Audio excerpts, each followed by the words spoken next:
구독, 알림 설정까지 부탁드립니다. 오늘도 우리 사는 이야기 찾아주셔서 감사합니다. 사연자분이 보내주신 이야기 시작해볼게요. 안녕하십니까. 저는 40대 중반의 남자입니다. 그냥 낡은 집을 자가로 구입해 보금자리를 꾸린 평범한 대한민국의 가장이라고 보면 되겠네요. 와이프는 동갑입니다. 대학 졸업 후 동호회에서 만나 10년을 연애 후 결혼까지 꼴이나였고, 신혼기간은 1년 즐기고 남들 다 그렇게 하듯이 임신과 출산 과정을 거치고 사랑하는 아들 하나를 얻었죠. 그냥 평범하게 흘러가는 인생이었습니다. 뛸 듯이 기쁜 일도 생겼고 바닥을 칠 정도로 억울한 일도 생겼었죠. 남한테 나쁜 사람으로 남은 적도 있고 한없이 좋은 일을 한 적도 있습니다. 결혼 기념일에는 마트에서 썩 괜찮은 와인을 사서 동네 횟집에서 떠온 회와 함께 먹었고, 서로의 부모님들께 아들을 맡기고 둘만의 데이트를 하기도 했습니다. 아이는 무럭무럭 자랐고 어느 순간부터는 애정도 애정이지만 가족으로 바뀌어 서로가 더 애틋해졌던 것 같습니다. 그냥 그렇게 영화 속 사람 일과 같이 그렇게 평범한 가족으로 살고 있었죠. 그러다가 작년쯤부터 우리 부부 사이에 문제가 생기기 시작했습니다.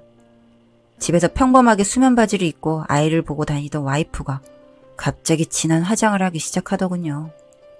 무슨 춤바람이 난 여자처럼 메이크업이 진했습니다. 스모키라는 화장이 유행할 때도 민낯을 유지하던 여자라 정말 무슨 일이 있어도 있구나 생각했던 것 같습니다.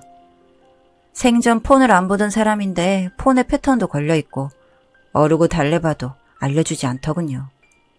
카톡 프사도 늘 단란하게 셋이 찍은 가족 사진이었는데 나랑은 간 적 없는 바닷가를 배경으로 덜렁 찍어놓은 사진으로 바뀌어 있었습니다.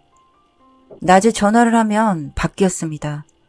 집에서 조용히 TV를 보고 유튜브나 보던 여자이고 외출을 해도 동네 백화점 문화센터나 가던 사람인데 아무래도 이상했죠. 하지만 와이프를 마지막으로 믿어보고 싶어서 모르는 척 눈을 감았습니다. 아내의 화장은 점점 짙어져 갔습니다. 어느 날인가 백화점 쇼핑백을 양손에 휘감고 들어왔는데 머리까지 내려오던 긴 머리가 쇼컷으로 달랑 잘려 있었습니다. 아니, 무슨 신경의 변화야? 긴 머리를 그렇게 상의도 없이 잘라? 내 맘이지. 무슨 연예인이 다닌다는 집이라서 가봤는데 몸 머리 자르는데 20만 원이나 받더라? 20만 원? 나도 이제 아등바등 사는 거 지겨워서 백화점에서 쇼핑도 해보고 비싼 머리도 받아보려고. 미쳤어? 응? 뭐래? 나도 누리고 살아봐야지. 여보도 좀 쓰고 살아. 이 여자가 바람이 나도 제대로 났구나 하는 생각이 들었습니다. 하지만 진짜 이것도 스쳐가는 바람이려니 싶어서 아들 얼굴을 보고 참고 또 참았습니다. 이 여자가 시집와서 일을 그만두면서 쌓인 게 많았겠구나 싶어서 이해를 하려고 했습니다. 점점 아내의 화장은 진해지고 향수 냄새도 강해졌지만 눈을 감고 코를 막고 그렇게 반년의 시간을 보냈습니다. 아내는 때 아닌 다이어트를 한다며 떼꾸내진 얼굴을 하고 저에게 갑자기 폭탄 선언을 했습니다. 나 이제 집안일은 하고 싶지 않아. 응?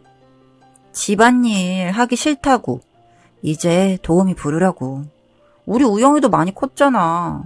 혼자 여행도 다니고 그렇게 자유롭게 살고 싶어. 아니, 얘가 초등학교도 졸업을 안 했는데 무슨 소리야. 몰라. 나는 그렇게 살고 싶어.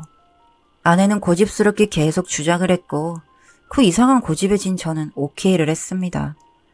대학 졸업을 하고 나름대로 국내 굴지의 대기업에 취직을 해서 어느 정도 자리는 잡혀 있었기 때문에 아내가 꼭 필요하다고 하면 금전적으로 문제가 될 것은 없었기 때문입니다.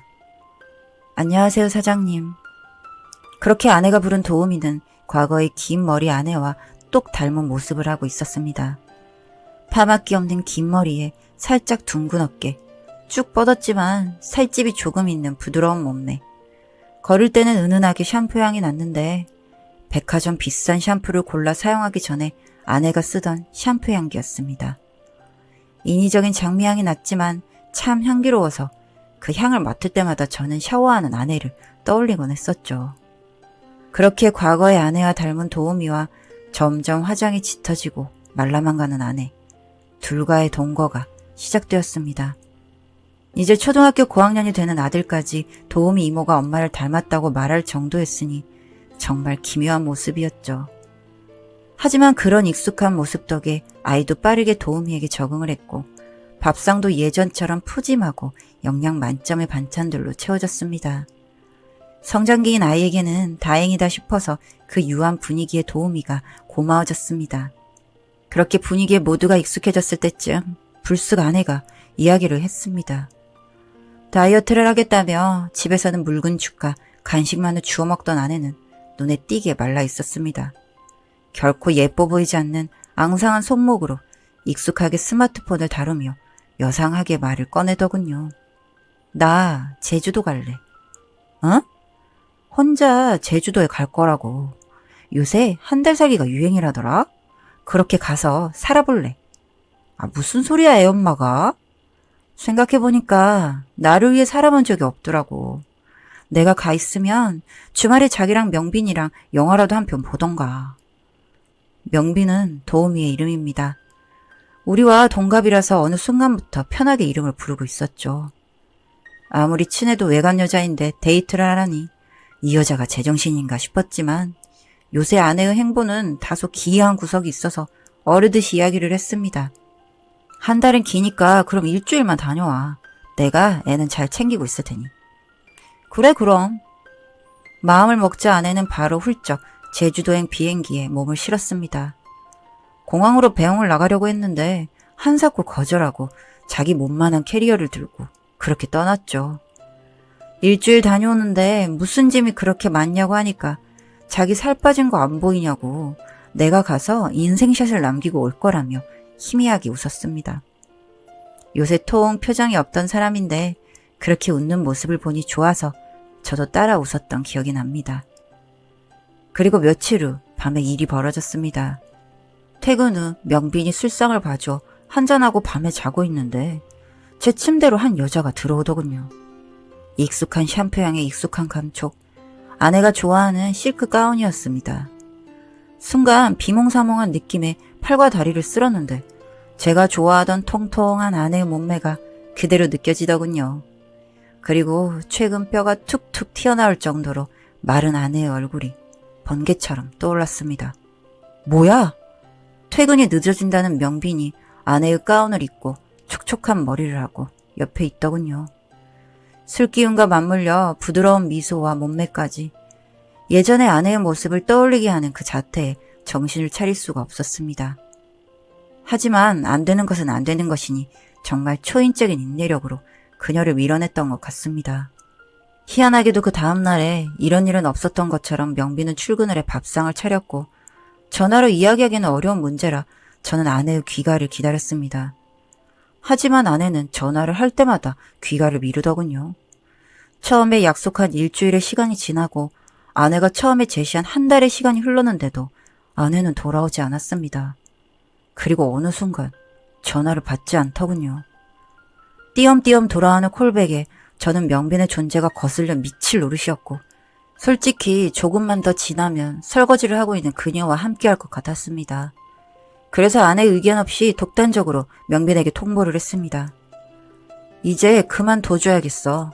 와이프가 오면 이야기하려고 했는데 영 오질 않으니 나도 명빈 씨랑 둘이 한 자리에 있는 게 마음이 편하지가 않네. 네? 와이프도 아무래도 이상하고 휴가 내고 제주에 와이프 찾으러 가려고 해. 월급은 줄 테니까 이제 그만 나와도 되겠다. 명빈은 한참을 우물쭈물 하더니 조용히 입을 떼더군요. 저 할 말이 있는데 그날 그런 거 내가 아니라 사모님이 시킨 거예요. 명빈의 말을 들어보니 기가 막혔습니다. 과거의 아내와 닮은 얼굴이 눈물에 젖기 시작했고 말해오는 이야기 하나하나 기가 막히지 않는 게 없더라고요. 원래 그녀와 와이프는 초면이 아니었다고 합니다. 아내가 다니고 있던 병원에서 만나게 되었고 본 직업은 간호사라고 하더군요. 처음 만났을 때 놀랍도록 닮은 모습이라 인사를 나누며 친해지게 되었다고 합니다. 단 아내는 그 병동에 찾아오는 말기암 환자였고 명빈은 간호사의 신분이었다는 것이죠. 아내는 저한테 병이 걸렸다는 이야기를 하고 싶지 않다고 말했다고 합니다. 이제야 잘 살아보려는 사람인데 마지막까지 그냥 우리 가족 행복한 모습만 보다가 가고 싶어. 그냥 사라지는 것처럼 없어지고 싶어. 병원에 올 때마다 커피 한 잔씩을 나눴다는 아내는 점점 병색을 가리기 위해 진한 화장을 했다고 합니다. 그리고 명빈의 모습을 보면서 나도 저랬는데 하고 한숨도 쉬고 했다고 하더군요. 그리고 어느 날 부탁이 있다며 이야기를 꺼냈다고 합니다. 우리 남편 진짜 좋은 사람이야. 너도 고아로 살면서 힘들었다며. 가족을 갖고 싶었다며. 우리 남편 꼬셔서 나 대신 좀 살아봐. 우리 아들도 너무 바르게 잘 자랐고 우리 남편도 나이치고 범듯하니 괜찮거든. 미쳤어? 아내는 마른 손으로 명빈의 손목을 꽉 잡고 눈물을 쏟으면서 그렇게 빌었다고 하더군요. 그 모습이 상상되어 저도 눈시울이 뜨거워졌습니다. 아내는 늘 저와 아들 이야기만 명빈에게 했다고 하고 명빈은 자기도 모르게 우리 가족에게 동경을 품었었다고 합니다. 그래서 터무니없는 일이라는 것을 알면서도 그 제안을 수락했고 간호사 일을 관두고 도우미로 저희 집에 출퇴근을 하게 된 것이죠. 그 사람은 어디 있는데? 명빈과 함께 차를 몰아 도착한 곳은 아름다운 제주가 아니었습니다. 시골 산만디에 처박힌 한 요양원이었죠.